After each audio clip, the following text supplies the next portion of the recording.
BNP ক্ষমতায় এলে জুলাই যোদ্ধাদের দেখাশোনার জন্য বিশেষ বিভাগ খুলবে। প্রধান উপদেষ্টার সঙ্গে জামায়াত আমিরের বৈঠক সন্ধ্যায়। ৩ ইস্যুতে ইসি ঘেরাও ছাত্রদলের। জোটের ভোটের রাজনীতির হিসাব পাল্টে গেল। নানকসহ ২৮ জনের বিরুদ্ধে ট্রাইব্যুনালে ফরমাল চার্জ দাখিল। বিএনপি চেয়ারম্যান তারেক রহমান বলেছেন, বিএনপি সরকার গঠন করতে পারলে মুক্তিযুদ্ধ বিষয়ক মন্ত্রণালয়ের আওতায় একটি পৃথক বিভাগ গঠন করা হবে। এই বিভাগ জুলাই গণ অভ্যুত্থানে শহীদ ও আহতদের স্বীকৃতি দায়িত্ব ও রাষ্ট্রীয় দায়বদ্ধতা নিশ্চিত করতে কাজ করবে।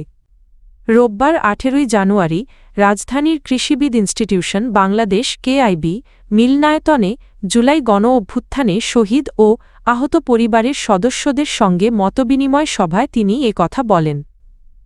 সভায় সভাপতিত্ব করেন বিএনপির স্থায়ী কমিটির সদস্য নজরুল ইসলাম খান।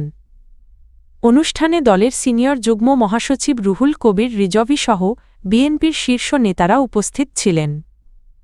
তারেক রহমান বলেন, আমরা যদি একটি নিরাপদ ও গণতান্ত্রিক বাংলাদেশ প্রতিষ্ঠা করতে ব্যর্থ হই তাহলে ভবিষ্যতেও আমাদের শোক সমাবেশ আর শোক গাথাই লিখতে হবে। তাই আর শোক সমাবেশ নয়, আসুন একটি গণতান্ত্রিক বাংলাদেশে গণতন্ত্রের বিজয়গাথা রচনা করি। তিনি বলেন, জুলাই গণ অভ্যুত্থানে যারা শহীদ হয়েছেন এবং যারা আহত হয়েছেন তারা সবাই মুক্তিযোদ্ধা। যেমনভাবে ১৯৭১ সালে মুক্তিযোদ্ধারা দেশের স্বাধীনতা অর্জন করেছিলেন, ঠিক তেমনি ২০২৪ সালের জুলাই যোদ্ধারা দেশের স্বাধীনতা ও সার্বভৌমত্ব রক্ষা করেছেন। তারেক রহমান আরও বলেন, এই আত্মত্যাগ রাষ্ট্রের কাছে একটি ঐতিহাসিক দায় সৃষ্টি করেছে। আগামী দিনের গণতান্ত্রিক সরকারকে এই দায় যথাযথভাবে পালন করতে হবে যাতে শহীদ ও আহত পরিবারগুলো সম্মান স্বীকৃতি ও ন্যায্য অধিকার থেকে বঞ্চিত না হয়। প্রধান উপদেষ্টার সঙ্গে বৈঠকে বসছে জামায়াতে ইসলামীর উচ্চপর্যায়ের প্রতিনিধি দল। প্রধান উপদেষ্টা অধ্যাপক ড মোহাম্মদ ইউনুসের সঙ্গে বৈঠক করবেন বাংলাদেশ জামায়াতে ইসলামীর একটি উচ্চপর্যায়ের প্রতিনিধি দল।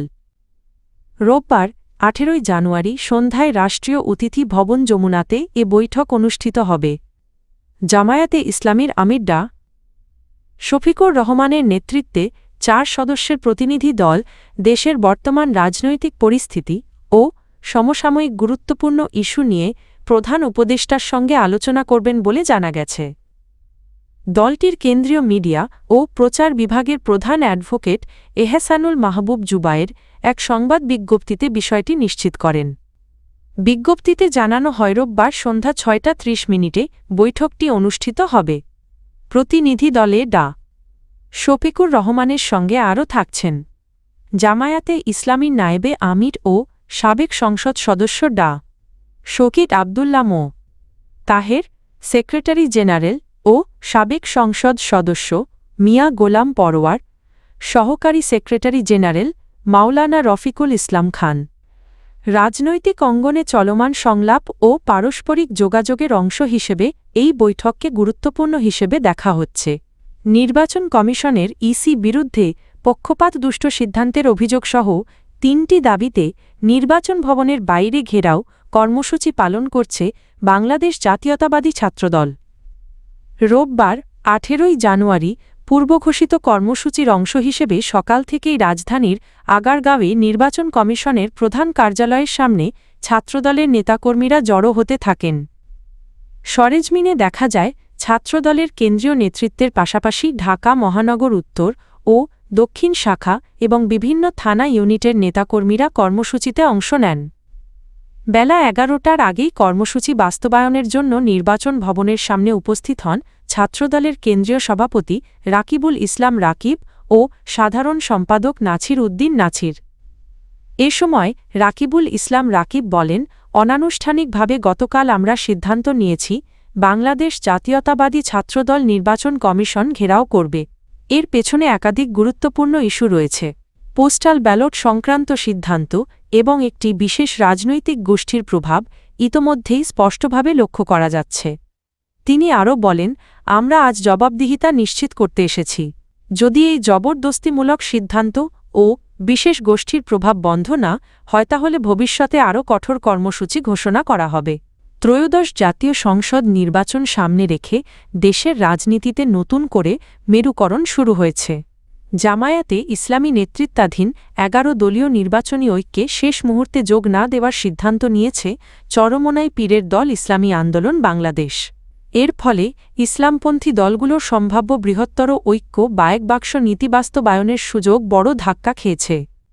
দীর্ঘ আলোচনা ও দরকষাকষির পরও ইসলামী আন্দোলন জোটে না গিয়ে ২৬৮টি আসনে এককভাবে নির্বাচনের ঘোষণা দেয়। এতে নির্বাচনী সমীকরণ বদলে গেছে এবং জামায়াতসহ বাকি ১০টি দলকে নতুন করে কৌশল সাজাতে হচ্ছে। জাহাঙ্গীরনগর বিশ্ববিদ্যালয়ের সরকার ও রাজনীতি বিভাগের অধ্যাপক ড শামছুল আলম বলেন, ইসলামী আন্দোলনের এই সিদ্ধান্ত অত্যন্ত তাৎপর্যপূর্ণ এবং এটি দেশের রাজনীতিতে নতুন মেরুকরণের ইঙ্গিত দিচ্ছে। তার মতে দলটি নিজেকে আর ছোট দল হিসেবে দেখছে না এবং এককভাবে শক্তি প্রদর্শনের লক্ষ্যেই এই সিদ্ধান্ত নিয়েছে।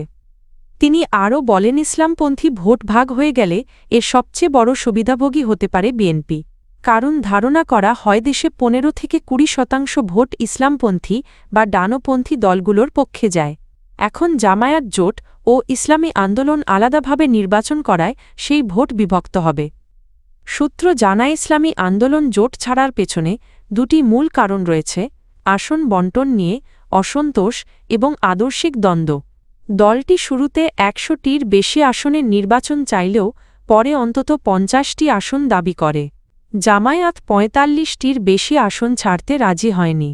পাশাপাশি জামায়াত নেতৃত্ব শরিয়াহ আইন প্রণয়ন না করার যে বক্তব্য দিয়েছে তা ইসলামী আন্দোলনের আদর্শের সঙ্গে সাংঘর্ষিক বলে দাবি করেছে দলটি।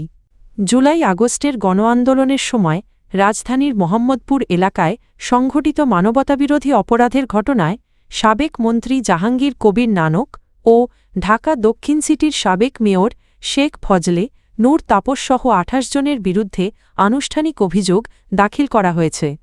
রোববার আন্তর্জাতিক অপরাধ ট্রাইব্যুনাল ১-এর রেজিস্ট্রারের কার্যালয়ে এই ফরমাল চার্জ জমা দেয় প্রসিকিউশন পক্ষ জানিয়েছে, অভিযোগের বিষয়ে আজই প্রাথমিক শুনানি হতে পারে। প্রসিকিউটর গাজী এম.এইচ. তামিম বলেন, জুলাই আগস্টের গণ অভ্যুত্থান চলাকালে মোহাম্মদপুর এলাকায় সংঘটিত নৃশংস ঘটনাগুলোকে মানবতাবিরোধী অপরাধ হিসেবে বিবেচনা করে তদন্ত শেষে এই অভিযোগপত্র দাখিল করা হয়েছে। অভিযুক্তদের মধ্যে জাহাঙ্গীর কবির নানক বিগত আওয়ামী লীগ সরকারের বস্ত্র ও পাটমন্ত্রী ছিলেন। একই মামলায় সাবেক মেয়র শেখ ফজলে নূর তাপসকেও প্রধান আসামিদের একজন হিসেবে উল্লেখ করা হয়েছে।